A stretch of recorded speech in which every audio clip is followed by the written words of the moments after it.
네, 두 분의 전문가가 투자 유망하다라고 판단한 그 섹터, 업종 이야기가 궁금해집니다. 어떤 내용으로 준비하셨을지 기대되는데요. 키워드 힌트부터 확인하시죠. 네, 먼저 허예남 전문가는 로봇을 준비했습니다.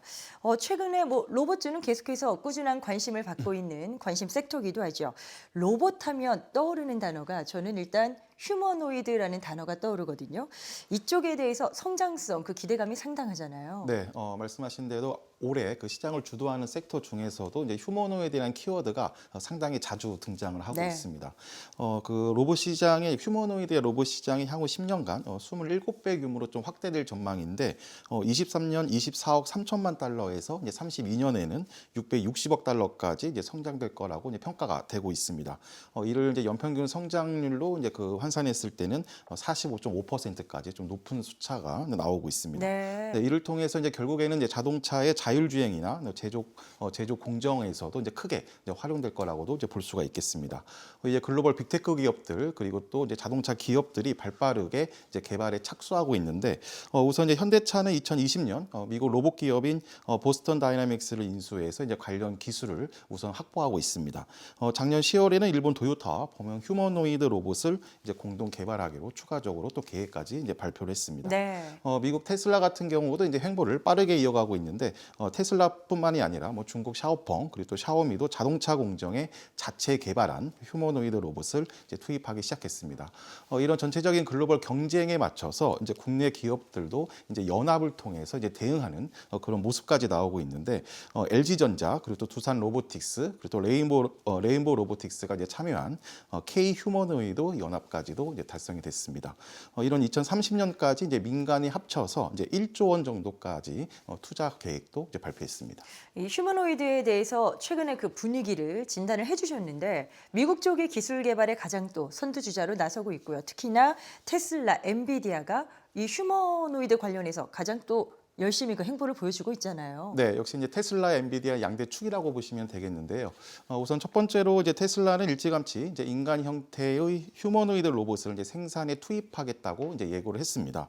21년 휴머노이드 로봇 옵티머스를 이제 이미 공개를 했고, 그다음에 올 하반기에는 이제 차량 생산 라인까지 이제 투입한다는 이제 목표를 두고 있습니다.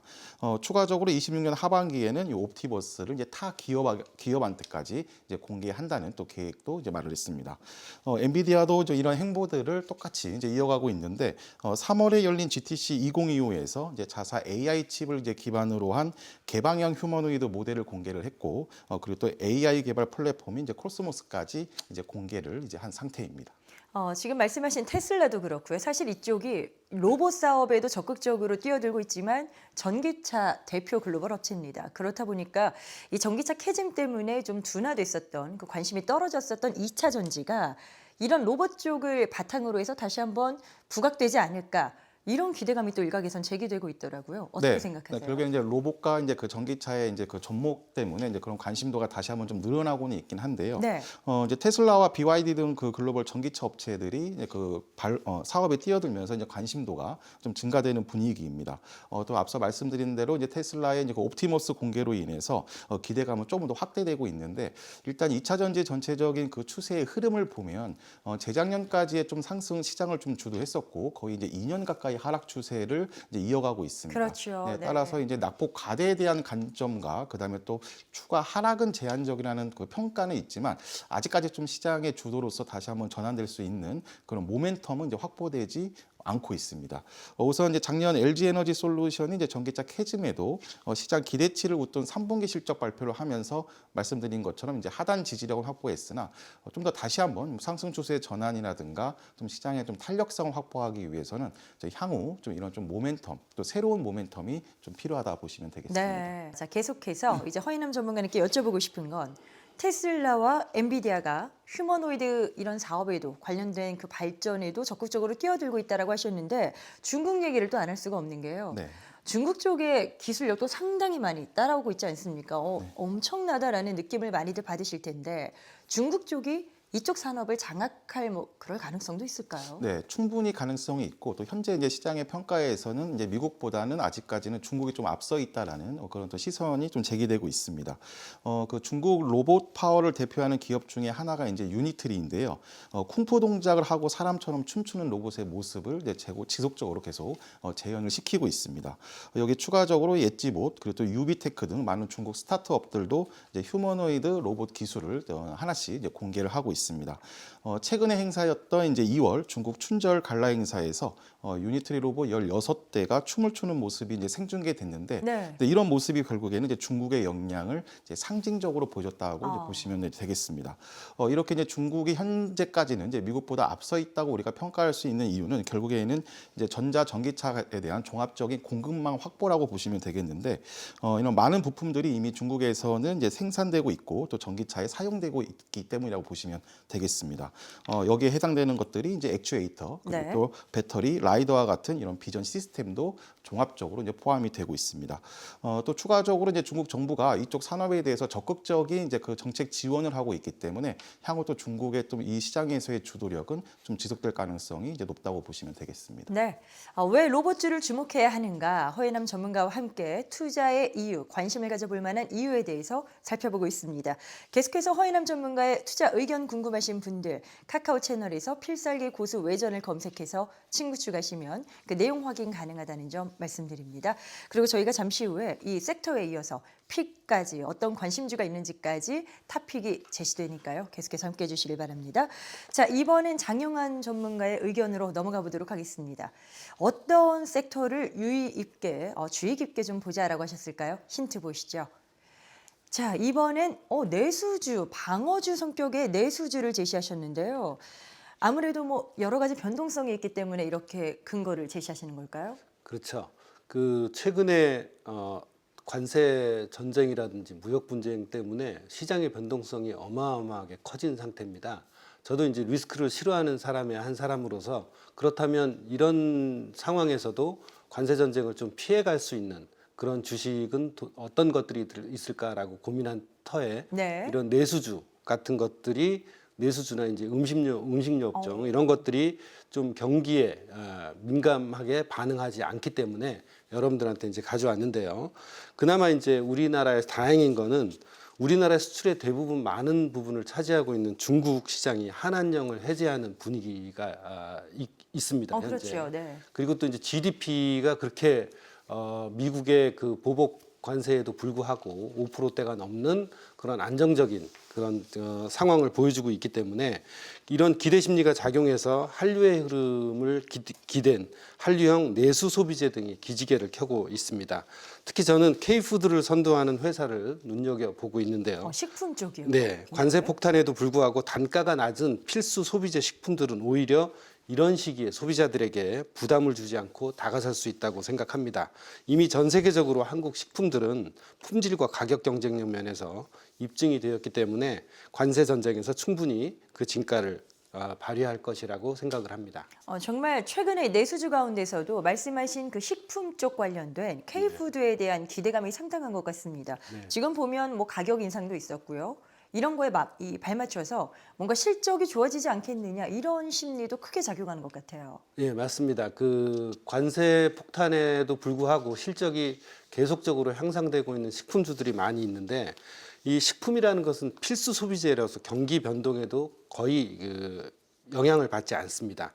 그래서 상대적으로 비교적 안정적인 수요가 계속 창출될 수 있는데 또한 원재료에 이제 관세를 부과하게 되면 가격이 상승했을 때 식품 기업들은 이 단가가 낮기 때문에 그 자연스럽게 제품 가격을 인상해서 원가 상승에 대한 부담을 소비자들에게 전가할 수도 있습니다.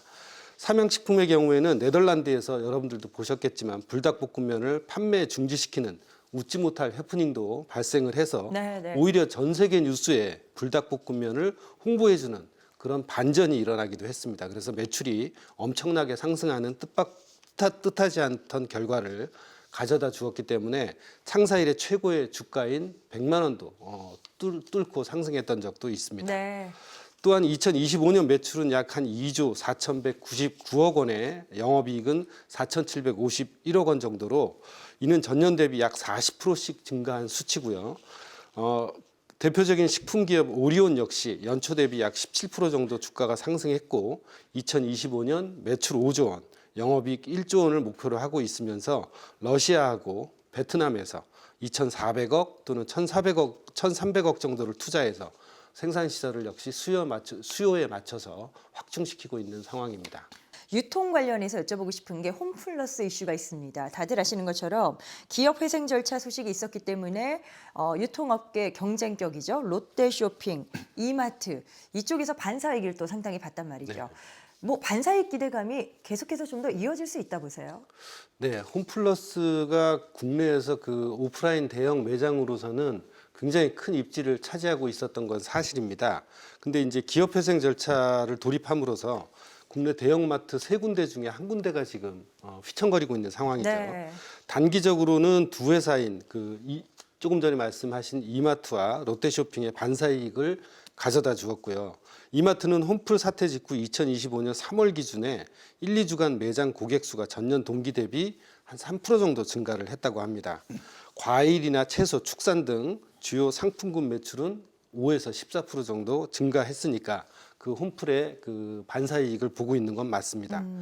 또 이마트 트레이더스 마곡점 같은 경우는 오픈 초기 효과에 홈플 사태가 겹치기도 하면서 목표치 대비 140%의 매출을 기록하기도 했습니다. 또한 이마트는 전년도에 강도 높은 구조 조정 효과로 비용 구조를 개선하고 이로 인한 수익성 개선의 효과로 2025년 1분기 영업이익이 1,432억 원인데 이는 전년 대비 204%의 상승을 보여준 효과입니다. 네네. 그리고 이제 2분기 흑자 전환을 할 것으로 예상되고 하반기에 역시 홈플 사태 연쇄적인 효과로 추가 개선을 기대하고 있습니다. 홈플러스 사태로 인한 반사이익 효과는 단기적으로 이미 실적과 주가에 반영이 되긴 했지만 홈플러스의 영업 정상화 의지에도 불구하고 협력업체가 납품이 중단된다는 등 부정적 상황이 장기화될 가능성이 높기 때문에 네. 이마트하고 롯데쇼핑의 반사이익은 계속적으로 지속될 거라고 봅니다. 지금 대형마트 이야기를 언급하셨으니까요. 네. 편의점 관련해서도 여쭤보고 싶은 게 뭐 매수세가 다 마트 쪽으로 대형 유통 쪽으로 쏠려서인지 이 편의점 쪽이 약간 맥을 못 추는 분위기입니다. 그렇죠. 뭐 어떻게 보세요? 이쪽 앞으로의 향방에 대해서는요? 이제 편의점 같은 경우는 우리나라 국내에서는 거의 포화 상태라고 보시면 될 것 같고 이렇게 그 경기가 안 좋은 상황에서는 편의점 가격은 단가가 높고 그다음에 대형마트는 이제 규모의 경제로 인해서 단가가 굉장히 낮아지는 경향이 있습니다. 네. 그래서 BGF 리테일이나 GS 리테일 등 대표 편의점주의 주가가 올해 들어서 이제 11에서 17% 정도 그 하락하는 약세를 보이고 있습니다. 이제 이마트라든지 롯데쇼핑 같은 경우는 상승한 거에 비추어서 본다면 말씀하신 대로 큰 효과를 보고 있지는 못하고 있죠. 그렇네요. 네. 예, 그래서 이미 출점 과포화 상태에 도달했고 여기에 큰 변수가 또 쿠팡입니다. 쿠팡이 이제 가격 경쟁력이 심화되고 오프라인 매출이나 이런 게 없지만 이제 그 즉시 배송 같은 거 있지 않습니까? 새벽 배송이나 로켓 배송 같은 걸로 인해서 이 오프라인 매장의 어떤 단점들을 상쇄해 나가고 있는데 경제 불황이나 인플레이션 등의 요인으로 인해 이제 소비자들이 가격이 더욱 민감하게 반응하게 되고 대형마트의 가격 경쟁력이 부각되고 있는 상황입니다. 대형마트는 또한 다양한 상품을 구비해서 대량 구매를 하는 합리적 소비를 하게 하는 반면에 편의점은 상대적으로 높은 가격과 제한된 상품군으로 인해 소비자들의 선택에서 약간씩 밀리고 있는 상황입니다. 네네. 대형마트는 이제 또 고물가, 고금리 환경에서 소비자들이 비필수재 소비를 줄이고 식품이나 생활 필수품 중심의 불량형 소비로 전환하면서 대형마트의 식품 매출이 꾸준히 성장하고 있습니다. 그래서 이마트 같은 경우는 PB 상품이 확대를 한다든지 가정 간편식 개발 등 식품 부문 경쟁력을 강화하고 내수주로서 두각을 나타내고 있으며 실적 개선세가 당분간 계속해서 이어질 것으로 판단이 됩니다. 네, 장영환 전문가의 관심 섹터죠. 내수주 두루 한번 살펴봤습니다. 계속해서 장영환 전문가의 투자 전략 궁금하신 분들 카카오 채널에서 확인이 가능합니다. 필살기 고수 외전을 검색해서 친구 추가하시면 되겠습니다.